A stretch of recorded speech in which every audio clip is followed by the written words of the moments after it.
Yeah. Okay. All right. Hello, everyone. Thanks for having us.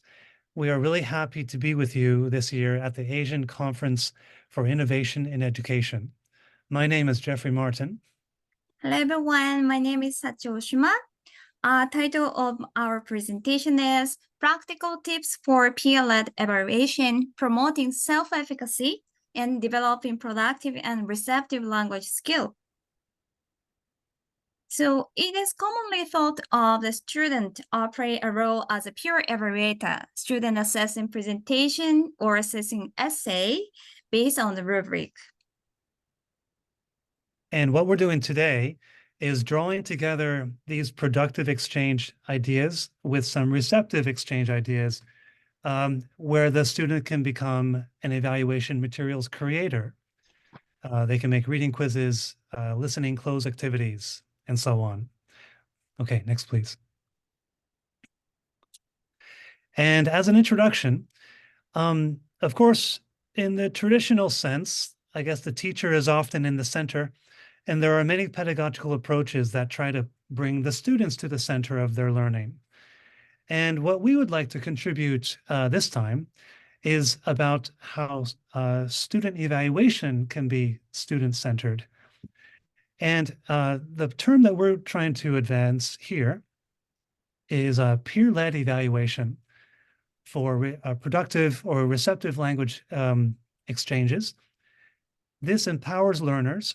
It gives them a reciprocal role and lets them drive the car, so to speak, so that they have some agency in their learning and that they can do this from different perspectives. Next, please. Okay, so as an overview, we will discuss the impact of testing on learning and how peers can influence each other's learning. And followed by this, we will introduce peer-led evaluation stages, features, and options. And I will introduce 2 sample projects. And finally, we're presenting benefits and 5 practical tips. Okay, shall we start from the number 1, impact of testing in L2 coursework. The testing conducted in language classroom tend to shape student perspectives on L2 study and the focus of their learning. With testing being decided by teachers, it is natural for students to adjust accordingly and work to receive their desired grade. Related topics include formative and summative testing, transferability of skills, consequential validity, and washback effect. It should be considered testing of what and who of testing. And the influence of peers on learning, students are valuable resources for each others, and related pedagogies are peer feedback and peer assessment. And a topic remarks learning by assessing. And in terms of TESOL research, much research has been conducted on L2 production exchange. However, fewer research has been conducted on the receptive L2 performance exchange. Okay, so as I mentioned, we can tie these together. Peer-led evaluation, where peers lead each other's evaluation, is a term that encompasses both productive and receptive L2 performance exchanges. This can be implemented with intact student groups, and there's a wide range of possibilities, I think, but there are some common stages and features. We chose the word evaluation instead of assessment to try to emphasize the ongoing learning through the process instead of a conclusive outcome. However, we were aware that in the literature, the 2 words are kind of interchanged often. However, evaluation also denotes one of the levels of thinking in Bloom's taxonomy, which is related to one of the benefits we'll talk about. Next, please. Common amongst any possible projects are these 5 stages. Students would start with a awareness raising stage where they're made aware of the learning goals, either through looking at a rubric, which reflects the learning goals of the course or the project, or maybe the parts of a quiz and how to make a quiz and the learning that's intended through that. Often in the preparation stage, they'll be in a support group, and then they work to the exchange stage where they exchange either quizzes or essays.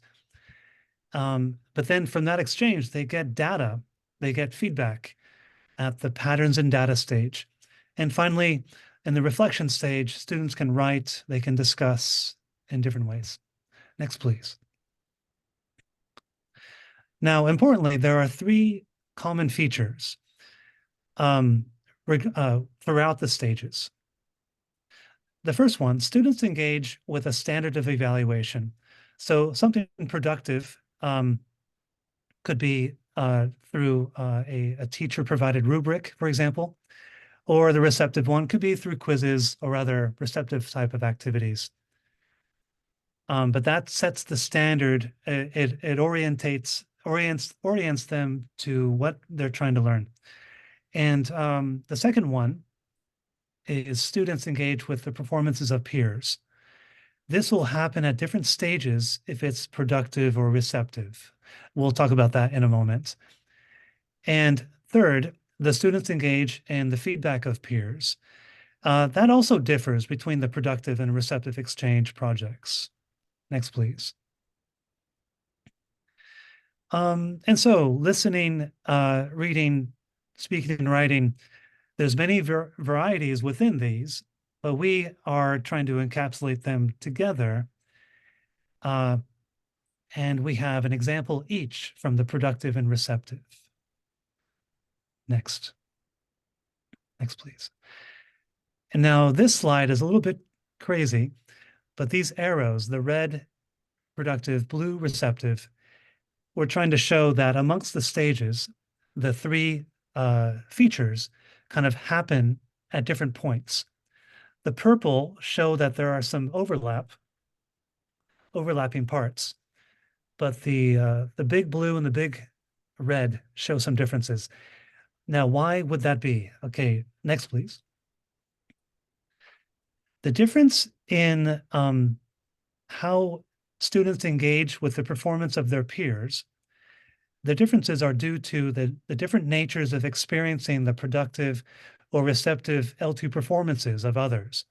For example, the performance in language production, speaking or writing, presentations or essays, that's straightforward. That is witnessed at the peer exchange stage. People would guess that. But for the performance in language reception or comprehension, reading quizzes, listening quizzes, that can be understood. The students can understand that once they see the results of the quizzes that they exchanged, that they made and exchanged. So in other words, that is revealed to them from the data that they receive in the patterns in data stage 4. So this little difference is kind of interesting. Let's look at figure 1. So hopefully this makes it a little clearer, and you can pause the video, of course. But for the productive language building skills, skill building in the red on the left, and the receptive language skill building in the blue on the right, under both of these, we have 3 columns where unique to peer-led evaluation, students engage with a standard of evaluation. Under the productive, you see the yeses, like using a rubric. Under the blue, they're making their quizzes. So that's in development, yes, and yes. There's some differences between these. The middle columns between the two, students engage with L2 productive performances of peers at the peer exchange stage, and under receptive, they engage with the L2 receptive performances of peers at the patterns and data stage. And then the last column under both of these, red and blue, the peer feedback is received.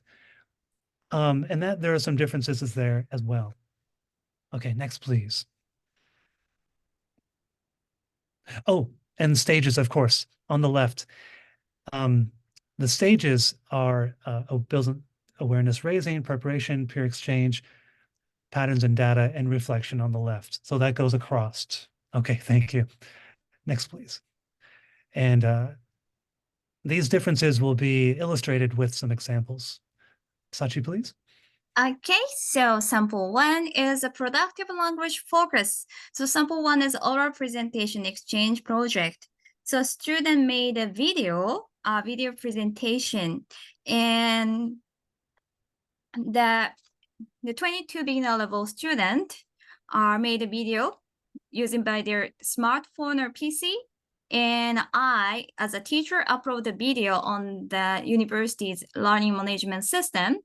And the student watched the video, each other, evaluated their performance based on the rubric, and gave the comments or the feedback. That is about the sample one. How about sample two? So sample two is a reading quiz exchange project that I did a little while ago. It had 21 students around a CEFR A2, B1 level over 15 weeks. And we did this project. The exchange was anonymous, and I'll tell you details in a moment. Okay, so may I start the sample one? So the student made awareness of the learning objectives. It's based on the rubric. So rubric illustrates the organization of the contents, body language, and the communication strategy, and so on, so on. So the teacher explicitly explained what is a learning objective and what aspect the students are assessed by the peer. In the preparation stage, the student made a video for 2 minutes, and in the peer exchange is student watch each other's video and gives a rating based on the rubric, and also write the feedback on the blog. And after that, student watch each other's comment written on the blog, and finally reflecting their own performance and also their peers' performance, and think about what is the actionable plan to enhance their presentation. That is the oral presentation exchange project. And when illustrating using the figure one, the peer exchange stage, the students are engaged with the L2 performances of peers, and the pattern in data stage, the students are engaged with feedback from peers. Okay, that is about the sample one. How about sample two? Okay, so for the reading exchange, so you can find references to Sachi and my projects in the final list. But in this project, we were using a critical thinking reading exchange, critical reading comprehension textbook. And in each chapter, it had different types of questions. So we were raising their awareness of what the different questions were asking, what levels of thought they were asking, and types of questions like gist, detail, inference, and so on. So from that stage, we went to preparation, where they were going to make reading quizzes from the graded reader news article website, breakingnewsenglish.com. And in support groups, and over a few weeks, helping each other, and I was helping, we made those on paper and then on Google Forms. I got the editor codes, and I could make some final things and make the exchange, prepare for the exchange. We had the exchange day, which was fun. It was anonymous, and the students took about 8 quizzes from their peers in the class. And then the students have access to their Google Forms, and for the patterns and data stage, they get that data back. They see what kind of questions are easier, which ones were more easily answered, and which ones were harder, different things like that. And that was the exposure to the performance of their peers, their comprehension performance.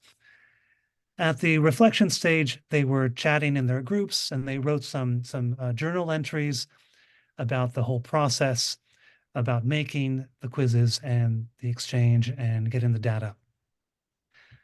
Okay, next, please. Referencing figure 1 again. Next, please. The red box under receptive, students engage with the receptive performance of peers at stage 4, patterns and data, so not peer exchange. So these little differences just illustrate that this can work as a whole, but there are differences between the two. Okay, thank you. Okay, so we would like to show the benefit of peer-led evaluation. The first one is the motivation. So motivation, Dechi and Alliance framework, addressing autonomy, competency, and relatedness. And in the Japanese EFL context, relatedness for collective responsibility is important, and autonomy better among motivated learners. And it is important to support Japanese college student autonomy. So these are the previous researchers pointed out. And the second point is self-efficacy. So the peer-led evaluation enhances the self-efficacy, and Bandura outlined 4 sources. And active mastery. So students experience small successes at each stage. And the second source is a vicarious experiences. So students are looking at their peer to do the task. So they thought, I can do it because my friends can do it. So, and the third one is verbal persuasion. Our student can get the support or positive feedback from teacher and peers. And finally, is a general supportive move. Our psychological and affective states play a role to enhance the self-efficacy. And the third benefit we feel is the building of metacognitive skills. This can be looked at in different ways. For example, with Bloom's taxonomy, there's different actions of thought, remembering, applying, evaluating, and different things that they think about. Factual things, conceptual things, procedural, metacognitive things. But then Topping, 1998, said it very similarly, and I quote, students review, summarize, clarify, give feedback, diagnose misconceived knowledge, identify missing knowledge, and consider deviations from the ideal, which are all cognitively demanding activities. Now, this could be a challenge, and with peer ratings, for example, we can't expect them to rate like experts, but they can do the exercise and learn through it. And through the rubric or through the guidelines for making the quiz, they can engage with those activities, the objectives of the course, hands-on, which is a great value to the students. Thank you. So next, we have some practical tips that we hope are valuable to you. First, quite simply, make it simple. This can be complicated for the teacher to orchestrate, but we want to make it very, very simple for the students. Make the procedure simple so that they can focus on the challenge with the language. So have, use an LMS, Google Forms, stuff like that, and have an organized single reference point. For example, a linked Google document that's edited or updated, where you can post links or explanation, this and that at different stages. Tip 2 is, how do you organize this and keep yourself straight? Group membership and peer exchange allocation according to a plan. Systematically assign small support group membership and allocate peer exchange assignments class-wide in the intact class. You can do this by utilizing an exchange plan, or you might call it a judging plan. And figure 2, please. Okay, so I will explain this. For example, if you have a class of 23 students, you want to have a manageable support group of 3 students each. And so this equals 7 groups, and 2 of the groups are 4 students, but that's okay. If you had 24 students, you would have 8 groups of 3 for the support. And that's represented in the group by the gray boxes that are lined up corner to corner. Along the top row are the students 1 through 23. And along the left column is writing, or like, let's say essays from students 1 through 23. Okay, so you have the support groups along the diagonal. And now you want to assign like which students are going to rate and read which essays. You have these circles which represent that student getting that essay. You can have, for example, four essays per student, which would mean 4 diagonal lines of the circles. To illustrate, for example, student 12. If you look at that circle, student 12 will get student 2's essay and student 7 and student 8's essays, and then down to the essay from student 22, okay?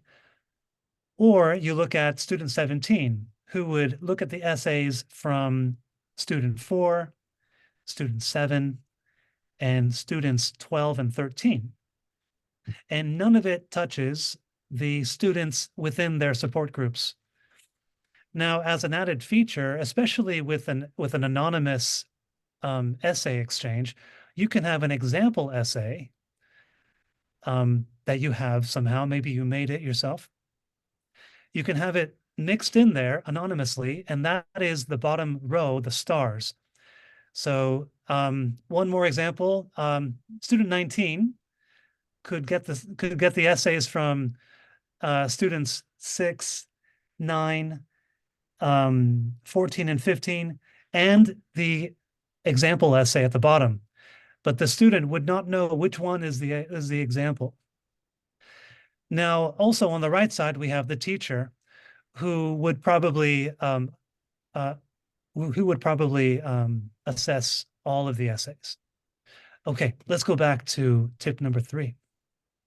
Okay, tip number 3. So it is recommended to make rubric as easy to use as possible. So it's totally depending on the student you have, but providing bilingual rubric or providing the very easy L2 language rubric is recommended for better understanding. And also simplify rubric scale to 6 points in order to reduce the cognitive strain. And tip 4 is please consider anonymity in quiz making and L2 writing exchanges. Social consideration may affect perceptions, so anonymity can enhance the quality of peer exchange. However, at the same time, please evaluate the pros and cons of anonymous and open exchange. It depends on the language skill. And the final tip 5, vary question types and use a multiple choice format on quizzes. So automatic scoring on multiple choice question will make comprehension quiz exchange manageable, but try not to make a simple multiple question, but let the student think about inferencing question, guessing meaning question, or gaining the main idea of the gist question. So try to push the student a little bit harder to make the hurdle clear. So this is our practical tips from number 1 to number 5. So again, it was commonly thought of the student play a role as a peer evaluator. However, it can also be that the students can become evaluation material creators. And oh, that's me. And then in conclusion, we have introduced this term, peer-led evaluation, and we illustrated the common stages and features and the variety, the different options that students, that teachers can choose in their own projects. And we illustrated 2 examples, one productive, a presentation exchange example, and one receptive, a reading comprehension exchange example. and also we are introduced potential benefit for L2 learners as well as practical tips for implementation. And we would like to encourage teachers to experiment and refine based on their context. So that's all our presentation. Thank you very much. Yes, thank you for your attention. And the next slide, we have our references in small type. And maybe that's good. Okay, so once again, thank you very much. And we wish we could be there in person, but we'll see you in person next time. Thanks very much.